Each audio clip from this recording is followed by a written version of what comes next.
Olá, galera, boa noite. Nil Andrade, o arquiteto que faz. Tudo bem com vocês?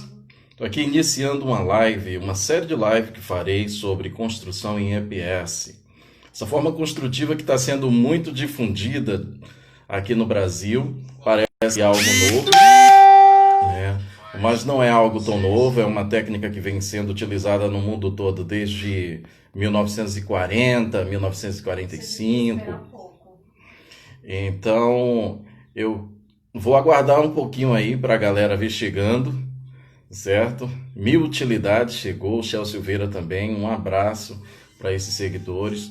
Gostaria que todos tivessem acesso à mesma informação, ao mesmo tipo de informação. Afinal, é uma forma construtiva que está sendo divulgada amplamente aqui no nosso país, como algo novo. E tem muita gente que está crescendo e fazendo de forma errada. Essa é uma das preocupações que me motivaram a fazer essa live.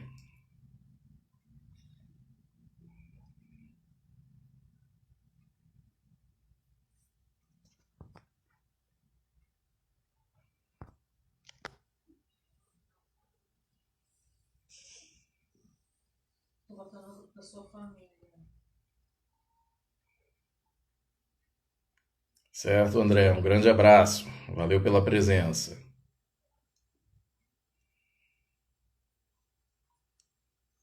Vamos só aguardar um pouquinho para as pessoas lembrarem que hoje é dia da live, estarem acessando aí esse canal com a gente. Entrou também a Jaque Loureiro, tineteira, sempre presente aí nas lives. Boa noite, Jaque.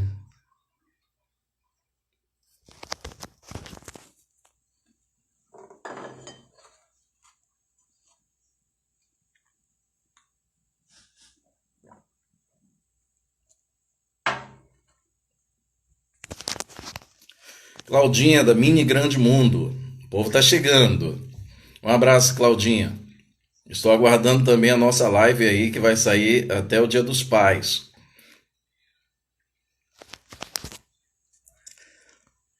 Então vamos lá, gente. Eu vou falando, vou conversando com vocês. Já que, como eu falei no início, o EPS não é uma técnica nova, está chegando novo, está sendo uma grande descoberta aqui no Brasil, mas é um sistema que vem sido já utilizado na Europa desde a década de 50. E foi um sistema que ele foi criado na intenção de suportar abalos sísmicos, né? Também proporcionar o conforto térmico das residências na Europa, que são muito frias. Então ele chegou no Brasil há pouco tempo, né? Coisa de 10 anos, chegou aqui no Brasil e ainda é algo muito novo. E agora ele está sendo difundido como uma construção muito barata, uma construção mais barata do que a construção convencional. Então essa nossa série de lives vai tentar esclarecer se é realmente mais barata do que a construção convencional, se é realmente mais forte que a construção convencional, se vale a pena construir em EPS aqui no Brasil. Mas antes eu vou me apresentar para vocês, falar um pouco do meu histórico profissional. Eu sou arquiteto e urbanista por formação. Sou projetista mecânico e projetista de estruturas metálicas. Eu trabalhei na Ambev Vidros como projetista, na construção da fábrica em Campo Grande, no Rio de Janeiro. Também trabalhei como projetista de estruturas metálicas em Odessa, no Texas e no Canadá. E eu sou construtor desde 20 anos de idade. Né? Eu trabalho com construção, trabalho envolvido com projetos desde 20 anos de idade. Então, e hoje eu venho colocar este conhecimento a favor daqueles que são os meus clientes, daqueles que são os amigos. Então, a Shell Silveira está perguntando mais barato quanto. Daqui a pouco, depois que eu falar o que eu tenho programado aqui, eu vou abrir a live para as perguntas. E aí vocês vão poder colocar as suas dúvidas para que eu possa responder na medida do possível, tá? Então, quando eu me formei em arquitetura, eu procurei um diferencial que me fizesse ser o arquiteto que faz, né? Eu não queria me enclausurar no escritório de arquitetura, fazendo decoração, fazendo plantas. Eu queria colocar a mão na massa, eu queria estar trabalhando e conhecendo técnicas novas, trazendo para o meu público essas técnicas.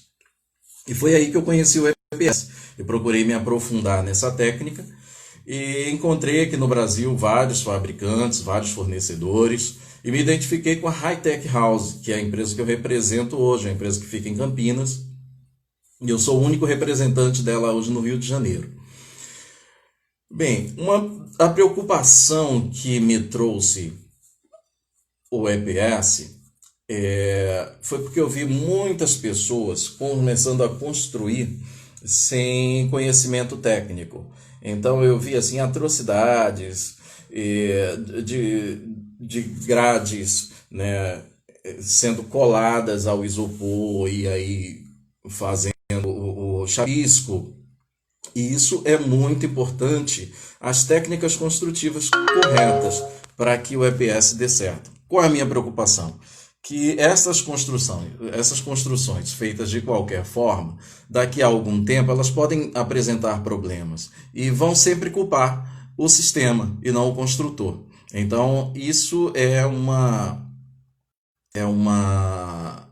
preocupação que nós temos que ter, nós construtores, nós arquitetos, nós engenheiros, temos que ter essa preocupação. Porque o que se difundiu com a construção convencional é que o pedreiro ele sabe tudo, ele faz tudo, ele entra numa empresa, aprende a fazer e sai fazendo, o que não é bem assim, porque cada terreno tem a sua característica, cada construção tem a sua característica, tá?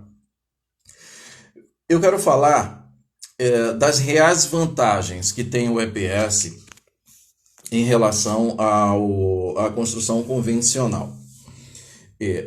Uma das vantagens está na fundação rasa. O que é a fundação rasa? Hoje nós chamamos de fundação rasa o radier.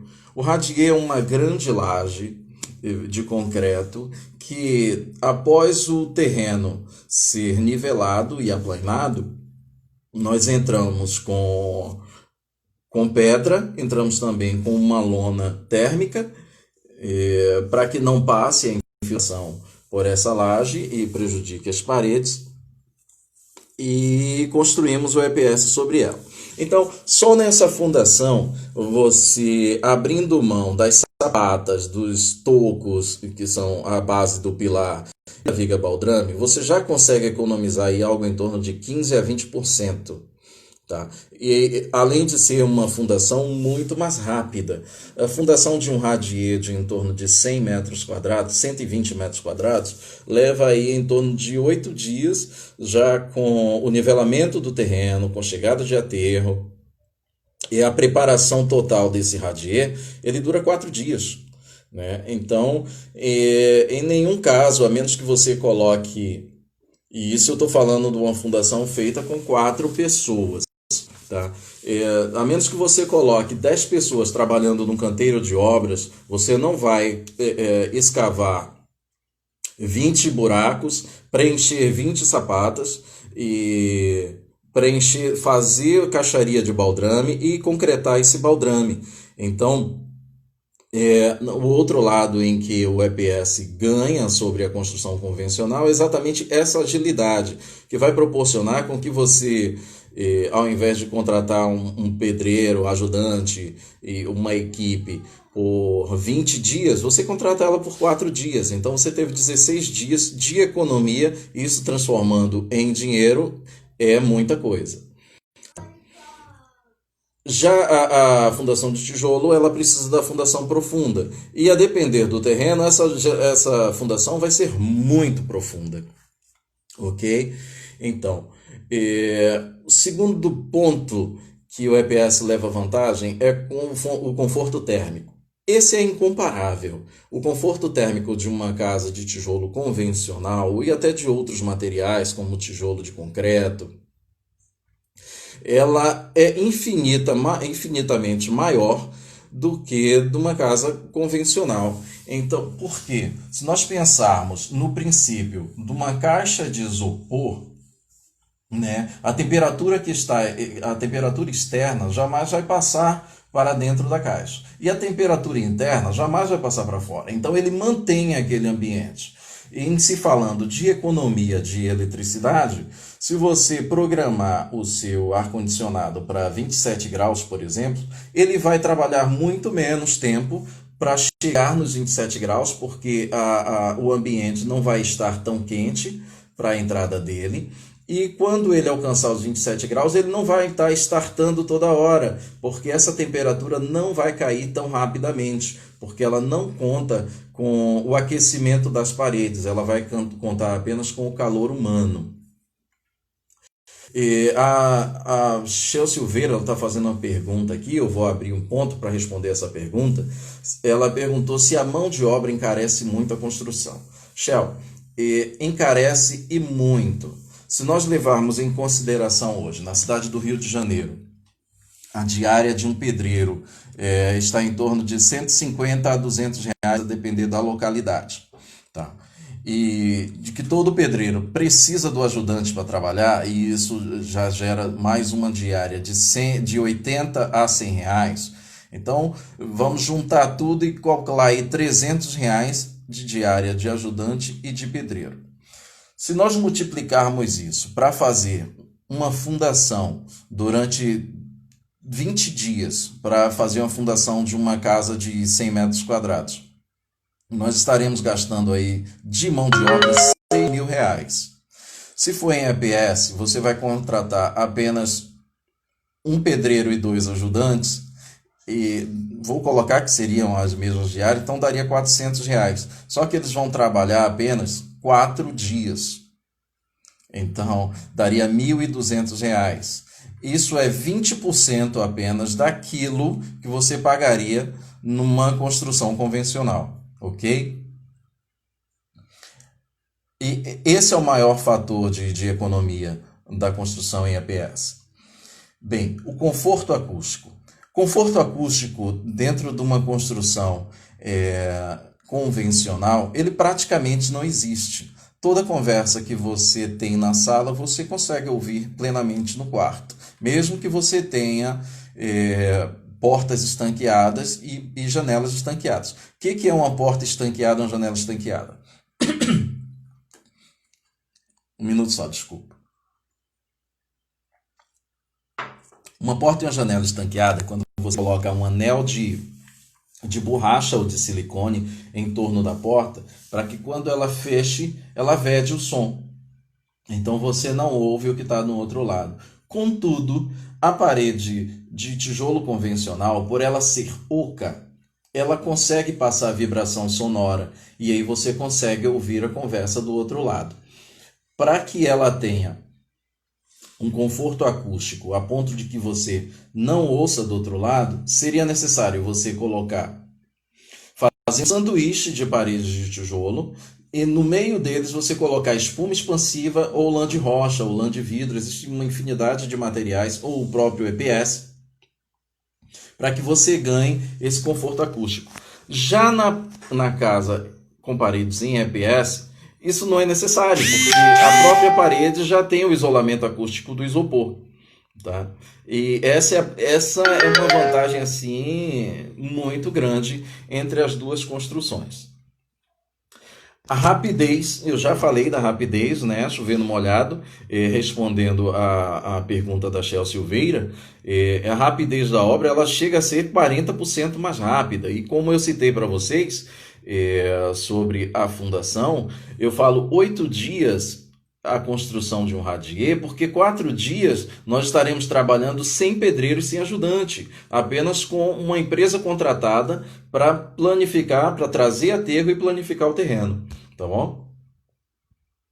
Baixa economia de água.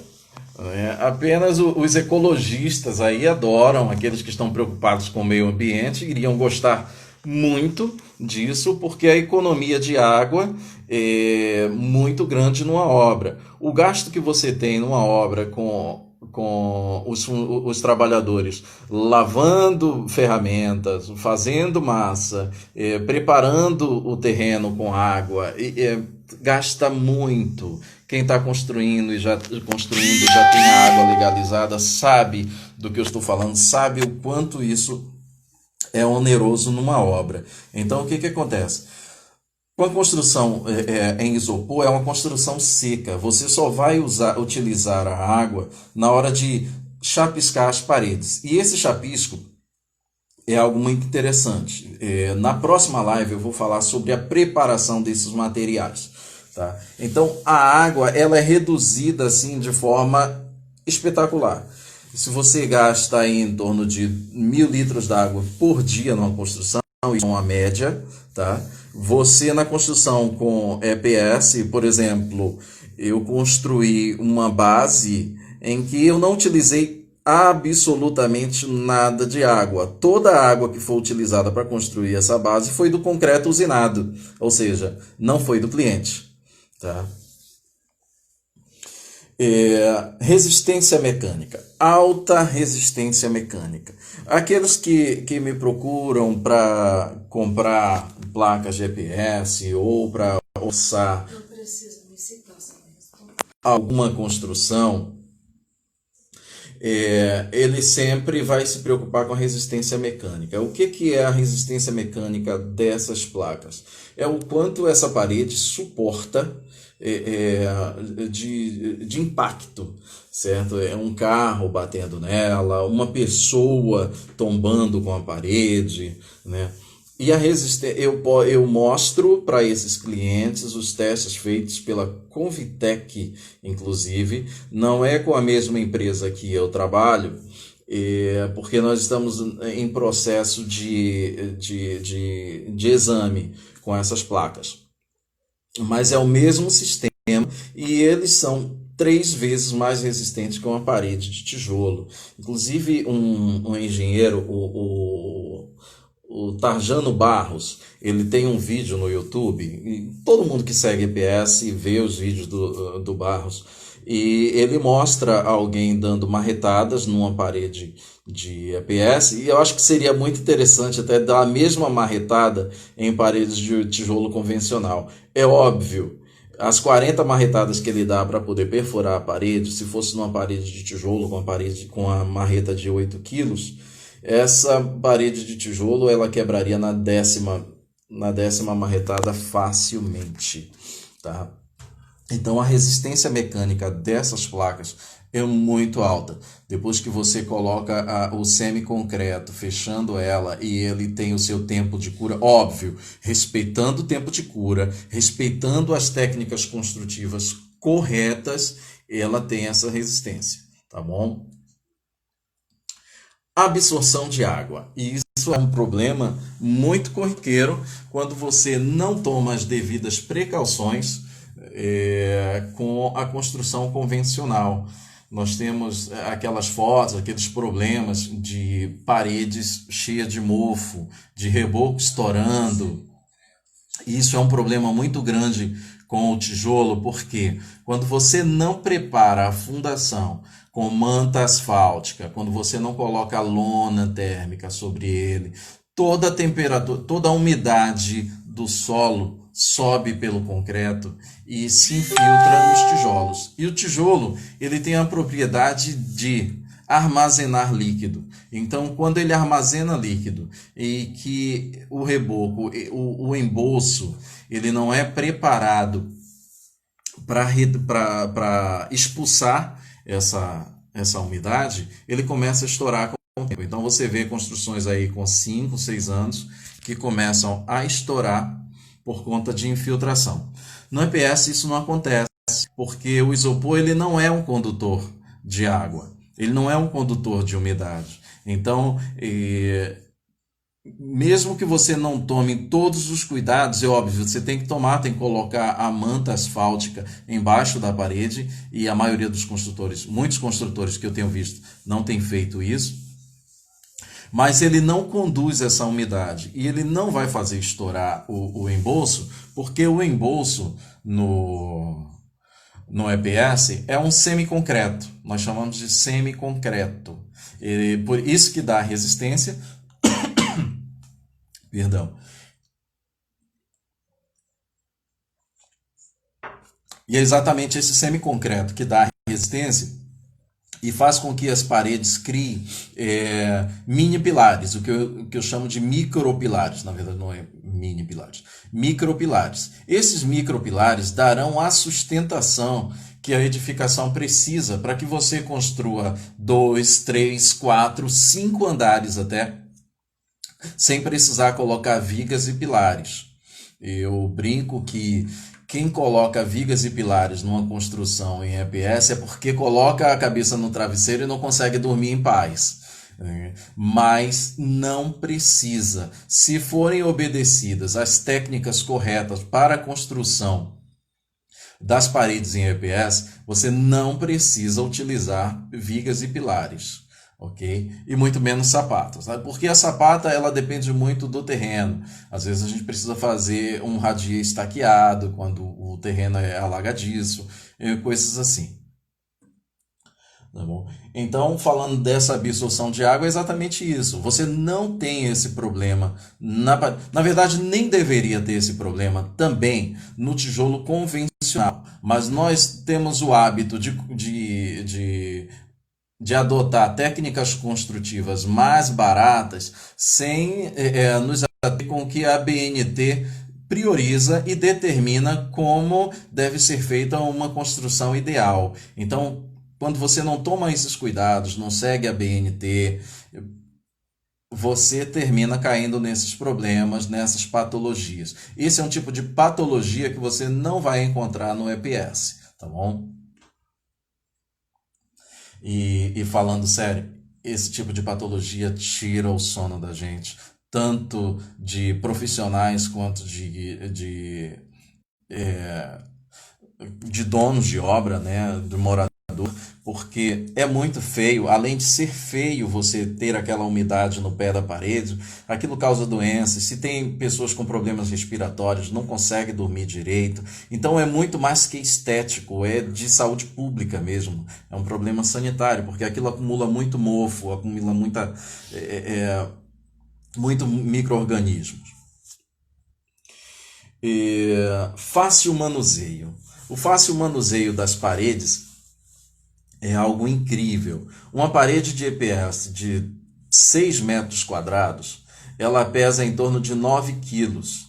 Então, um adolescente, eu não vou dizer que uma criança consegue carregar, porque a criança teria certa dificuldade até pelo tamanho, mas um adolescente consegue carregar uma parede. E ela, depois de concretada, ela chega a pesar em torno de 12 quilos por metro quadrado, isso em função do concreto e da ferragem.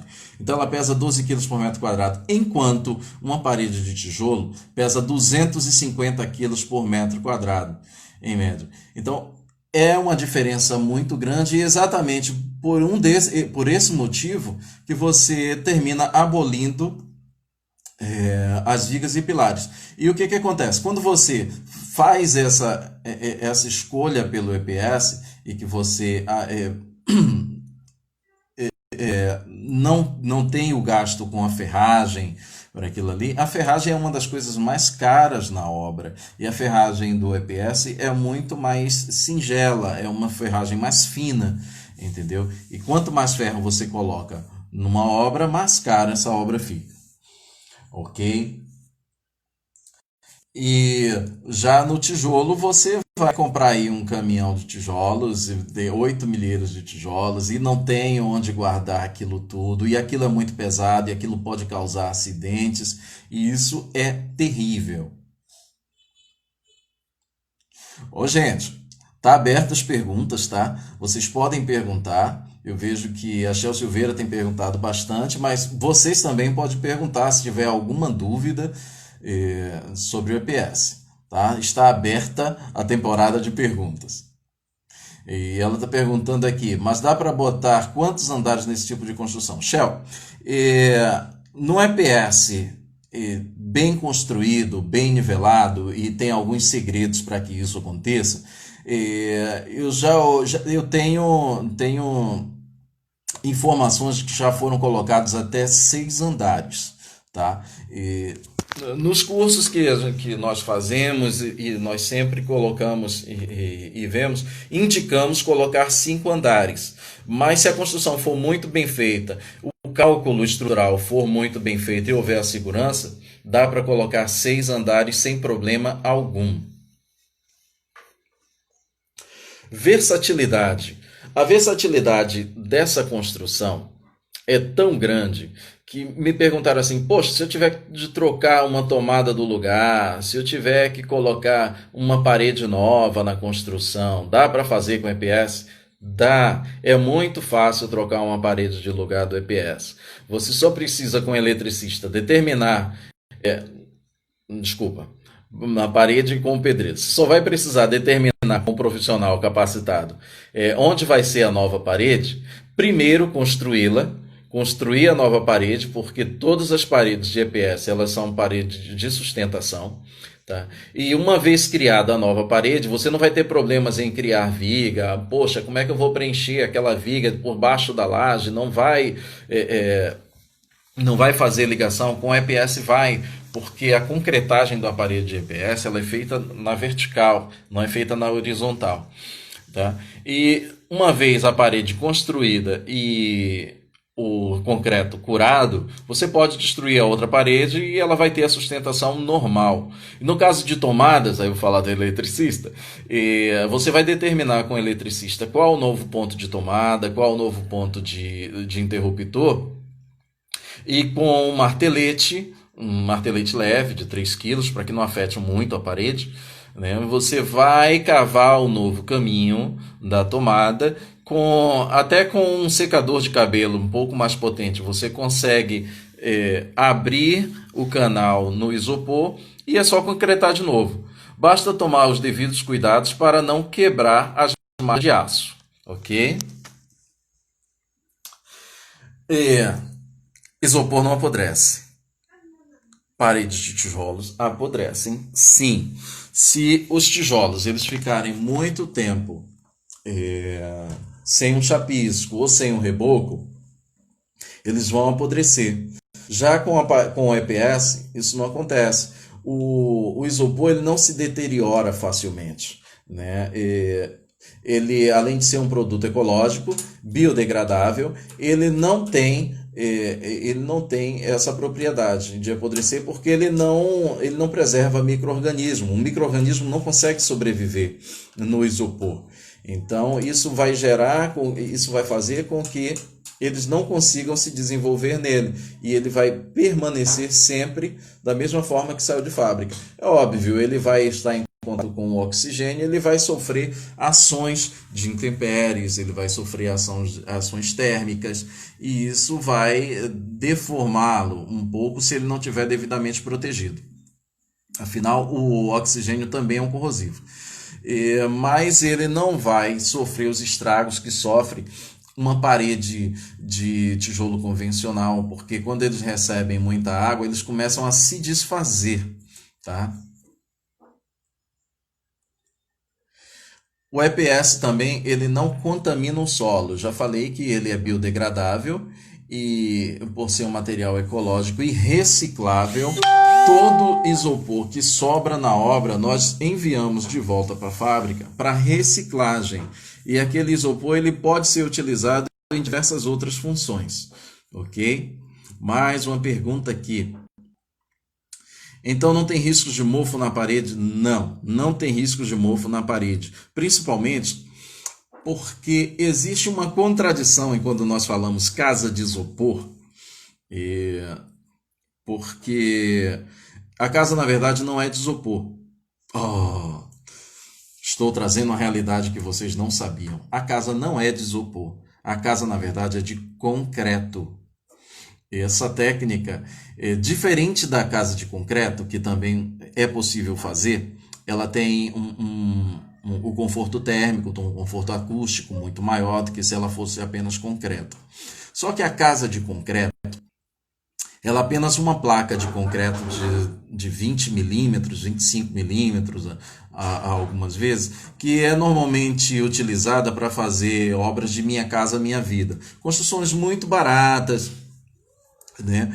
E já essa modalidade de casa de concreto, ele vai pegar essa placa de concreto com um recobrimento de 20 milímetros, vai colocar num sanduíche de isopor de 80 milímetros ou de 100 milímetros e vai recobrir com outra parede de concreto do outro lado. Então você tem aí um sanduíche de concreto.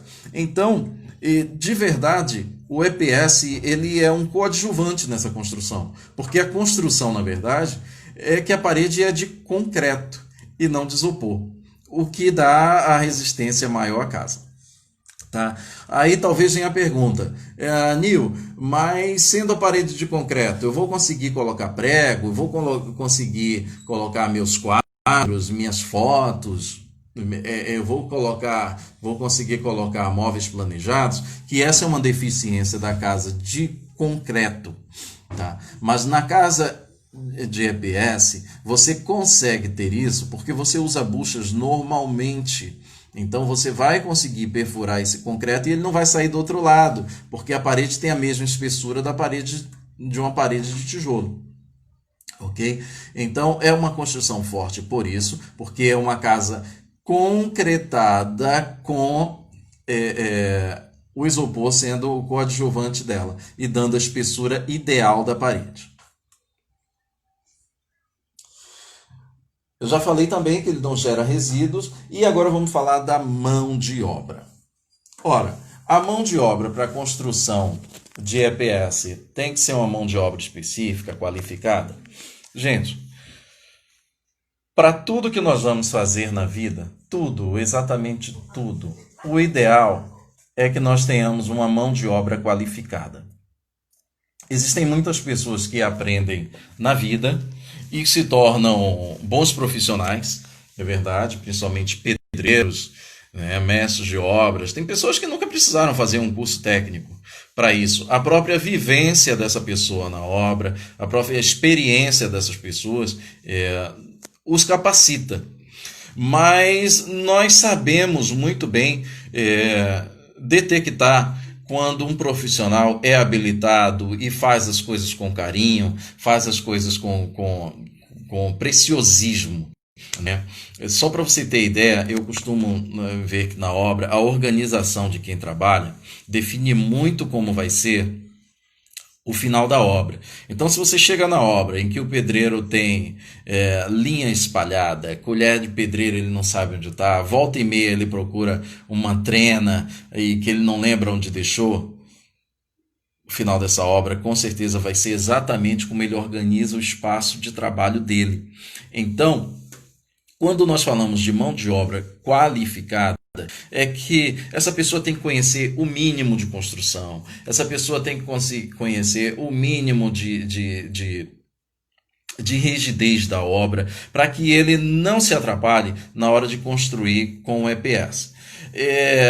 Muitos perguntam assim, você tem a sua equipe de EPS? Eu tenho a minha equipe que trabalha comigo, eu tenho a equipe que trabalha comigo só para fazer EPS, mas eu trabalho também com outros pedreiros. Então o que nós fazemos? Vamos à obra com o seu pedreiro, com o profissional que você escolhe, com o profissional que você tem confiança e treinamos ele para a construção em EPS. Então ele vai fazer todo o serviço que a minha equipe faria. Eu vou treinar ele e acompanhar ele até o final da concretagem dessas paredes em EPS para que ele faça um bom trabalho. Então, tem que ser bem acompanhada por um engenheiro, por um arquiteto. Se a construção for grande, tem que chamar um calculista. Eu, como arquiteto, quando chega uma construção muito grande, você tem que ter a humildade suficiente para saber até onde você consegue calcular, até onde você consegue chegar, porque são vidas que estão sendo colocadas em riscos. Tá? Então, se eu sentir dificuldade, não tenho problema nenhum em contratar um engenheiro, em procurar um calculista para medir a real situação daquela obra e o que tem que ser feito. Então, isso tem que ser com todo mundo, isso tem que ser com você, com a obra que você está colocando. Eu tenho muitos kitneteiros que me seguem E é um tipo de obra que eu sou apaixonado, porque o princípio do kitneteiro é ajudar pessoas, é óbvio, eu quero ser ajudado, eu quero me manter, mas eu quero ajudar pessoas a encontrar um canto digno e modesto e barato, né? Mas aí o que que acontece? Você não pode fazer uma construção a qualquer modo e colocar essas vidas em riscos, porque é a sua família que vai estar dentro dessa obra, são vidas de terceiros que vão estar dentro dessa obra, pais de famílias, mães de famílias, crianças, idosos que entrarão nessas obras. Então ela tem que ser muito bem feita.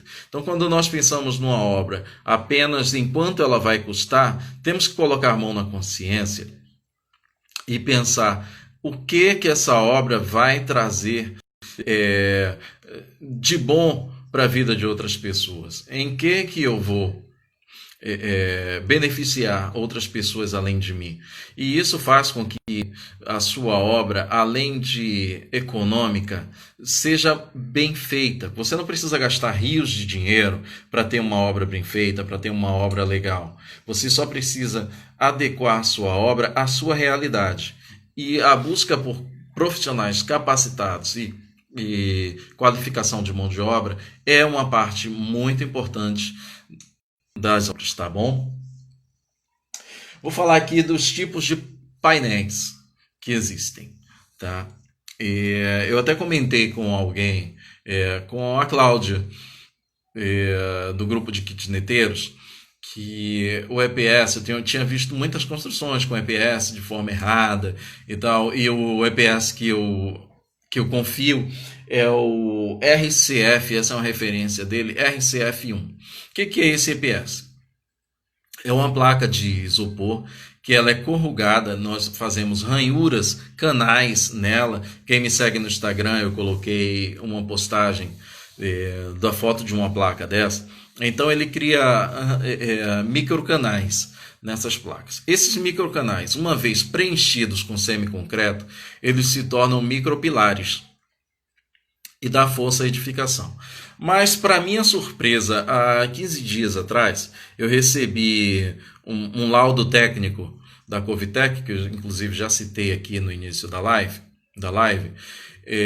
em que esse laudo colocava as propriedades do EPS feito sem essas ranhuras, porém utilizando uma outra técnica de separação da malha e do isopor, com um gap mínimo, e que dava uma resistência muito boa. É óbvio, esse tipo de EPS ele não vai conseguir, você não vai conseguir com esse tipo de EPS colocar 3, 4 andares dentro. Você precisa usar outro tipo de EPS. E aí está o engano nosso, que sempre as pessoas perguntam, se vai ser mais barato e tal. E eu respondo que eu preciso ver o projeto. É porque é vendo este projeto que eu vou saber o que é estrutural, o que precisa ser reforçado, qual a parede que precisa ser reforçada, se vai ser um EPS com malhas de 15 por 15, malhas de 15 por 10, malhas de 10 por 10, malhas de 5 por 7, malhas de 5 por 5. É o afastamento dessas malhas que vai trazer a resistência para o seu EPS. Então, se a obra vai ser barata ou não vai ser barata, isso está muito ligado ao tipo de EPS que vai ser utilizado na sua obra e que a sua obra necessita. Por exemplo, se eu tenho uma obra com um vão livre muito grande, tipo 6, 7 metros para vencer, né? Eu não vou poder utilizar um EPS do tipo placa lisa com a grade com espaçamento de 1 centímetro entre ela. Eu vou ter que reforçar essa grade, colocar uma grade menos espessa, vou ter que colocar essa ferragem, às vezes de 3,6, ela vai ter que ir para 4,2 ou até de 5 milímetros, para que ela crie resistência para vencer esse vão. É por isso que nós precisamos de um calculista. Não existe o sonho de fazer obra apenas com a opinião do pedreiro. Se você quer uma obra de qualidade, você tem que chamar um calculista, você tem que chamar um engenheiro, você tem que chamar um arquiteto. Tá? de modo diferente vai ser orelhada. E aí você pode cair nas patologias e até um desabamento.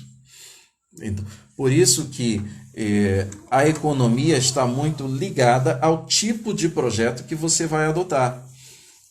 Nós passamos no Brasil por um problema muito sério, principalmente a engenharia, ela proporciona isso, em que você pega uma planta que foi aprovada na prefeitura para um determinado local e você começa a utilizar aquela planta para todos os terrenos em redor e às vezes até para outros estados, como eu já vi esse caso. Mas o que acontece? Eu sempre digo que o terreno é como uma impressão digital e cada obra tem as suas características. Então, em arquitetura, a gente aprende que a inclinação solar ela interfere na planta que você vai fazer, a rosa dos ventos, a direção dos ventos nesse terreno vai interferir na sua planta.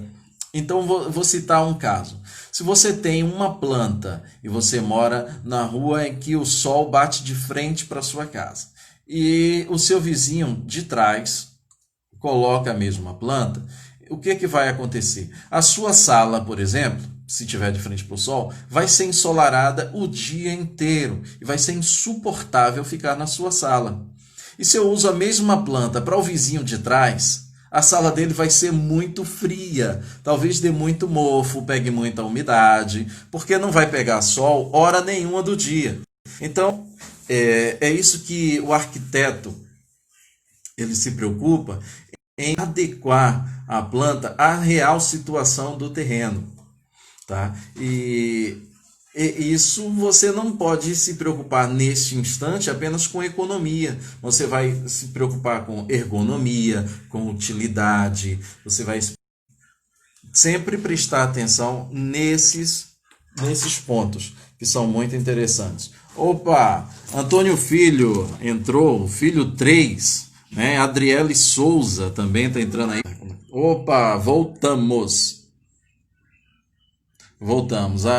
O Moacir e a Flávia que solicitaram. Moacir, pode digitar a sua pergunta, por favor, tá? Colocar aqui no feed que eu vou estar respondendo. Então, os métodos construtivos errados levam as construções a ter patologias muito sérias. E essa metodologia de construção é definida por profissionais capacitados. Tá? É isso que eu quero colocar em ponto para vocês. Então eu citei os 13 benefícios, algumas pessoas falam de 17 benefícios que tem o EPS sobre o tijolo, mas eu consigo marcar 13 porque 4 deles se tornam repetitivos. Seriam como repetir itens que já foram falados. Então, gente, eu espero nessa live ter elucidado muita coisa para vocês e queria abrir aí, se alguém tem mais dúvidas, pode lançar as suas dúvidas. Eu estou falando muito nessa live e gostaria da participação de vocês. Inclusive, na próxima live, eu acredito que eu tenho uma boa surpresa para os cariocas. Tá? Nós estamos planejando aí chegar com o EPS no Rio de Janeiro e isso deve baratear muito o produto aqui no Rio de Janeiro, né? E por falar em baratear, eu quero fazer uma outra comparação. Deixa eu tomar um pouco de água aqui que a gente já retorna a live com essa comparação.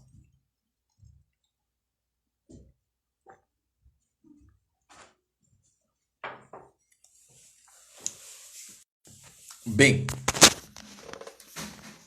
falando em baratear esta obra, os custos ainda são caros também por conta do frete, né? Os maiores fabricantes de EPS no país estão em São Paulo, no interior de São Paulo, estão em Brasília, Goiânia, tem um fornecedor também de Brasília e Goiânia.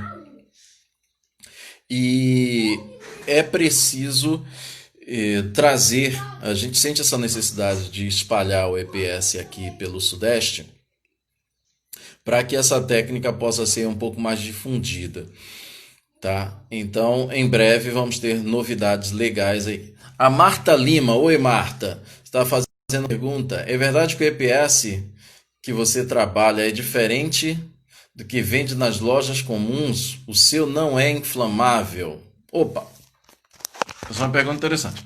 Não, o meu EPS é igual a de todo mundo, né? O mundo inteiro vende o mesmo EPS. O que é o EPS? O EPS ele é uma partícula de poliuretano expandido, tá? Ele quando entra, essa partícula quando entra em contato com o ar, ela incha e cria o que nós chamamos aqui no Brasil, por conta da Knauf, que foi o primeiro produtor de isopor no Brasil. Então ele colocou isopor. Isopor é o nome popular do EPS. Tá? Então, nenhum EPS é inflamável. Ele não propaga chama. Tá? Enquanto você estiver com a chama sobre o EPS, ele vai fazer aquela chama pequena, mas ele não vai propagar a chama. Então, tanto o meu quanto de outros fabricantes não são inflamáveis. Agora, tem um defeito com o EPS, tá? Eu não estou aqui para esconder defeitos e só mostrar vantagens do EPS, porque eu acho que a gente tem que ser muito digno e fiel com o nosso público. O que acontece? Diferente do tijolo, o EPS, no caso de incêndio, quando ele chega de 80 a 100 graus, ele começa a apresentar deformações. Então, se essa parede de concreto ela não estiver muito bem estruturada e for muito bem feita, ela pode vir a colapso em um incêndio. Então, já com o tijolo, você precisa atingir aí pelo menos 220 graus para ele começar a mostrar deformação. Na verdade, o calor ele até tempera mais o tijolo e ele vai chegar a um ponto de têmpera que ele vai estourar e aí a parede vem em colapso. Então, a parede em EPS, ela vai ter aí segundos de perda e podendo vir a colapso. Essa é uma das vantagens que o convencional tem, tá? Então, nenhum EPS é inflamável. Nenhum EPS propaga a chama. Todos são inflamáveis, mas se você tira o fogo de cima dele, ele vai parar de propagar chama, ok? Ele não é um condutor de chamas. Alguém mais com alguma pergunta? Olha, a nossa live já está quase terminando, faltam 8 minutos. A Claudinha do Mini Grande Mundo, tem alguma dúvida ainda, Claudinha? Não deixa para perguntar na próxima live, já vamos esquentando os tambores. Você ainda está aí, Claudinha?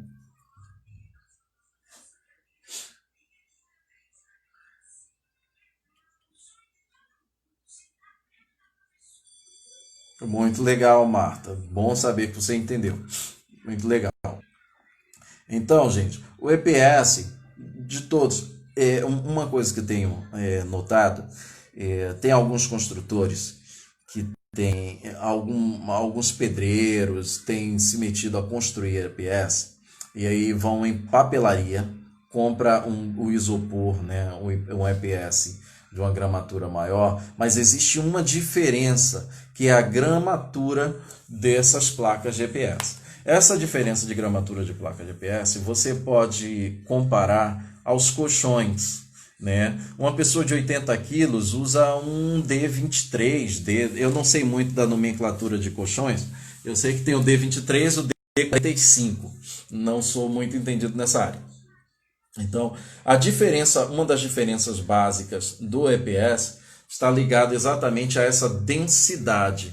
O que é essa densidade? É a resistência por metro quadrado dessas peças. Então, o EPS também tem essa densidade.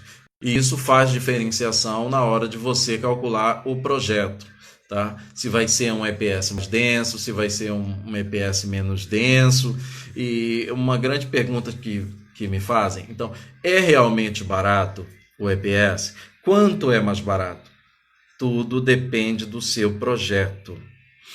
Não é o EPS mais barato que vai servir para todos os projetos.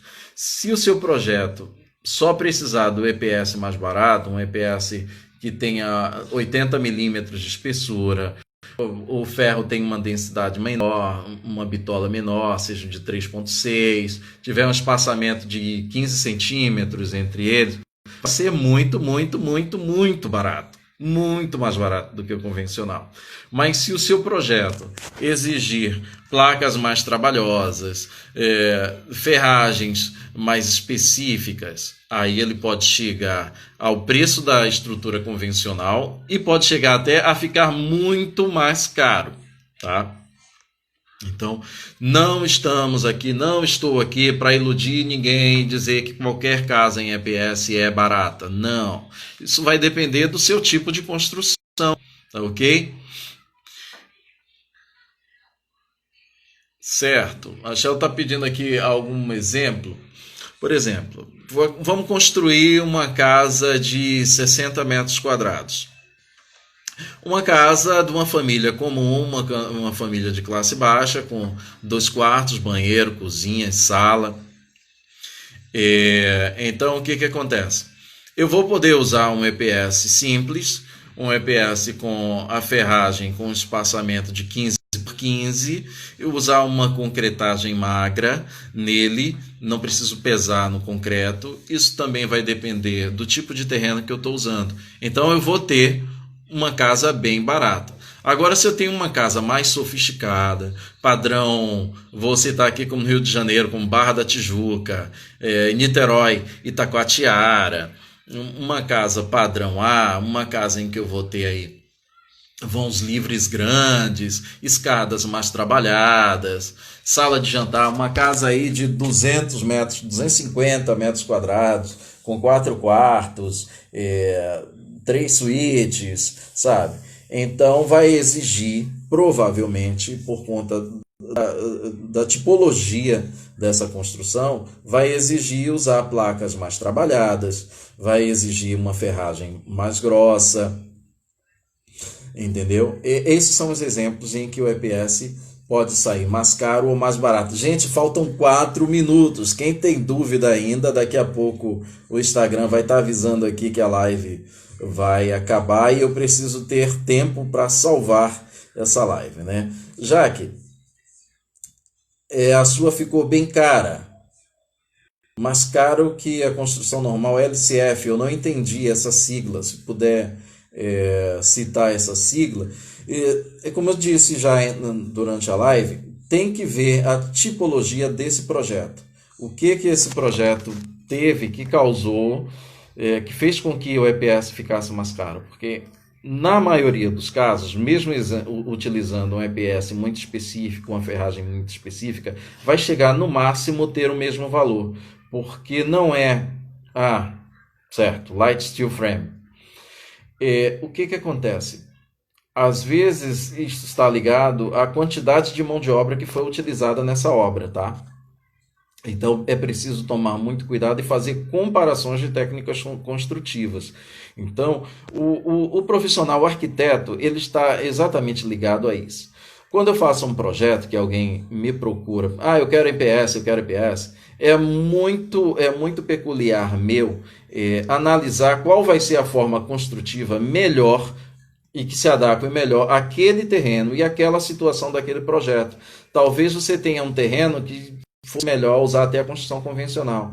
Então, essa mão de obra qualificada te ajuda muito nisso. O filho 3 está... Deixa eu ver se ele está fazendo uma pergunta ou uma afirmação.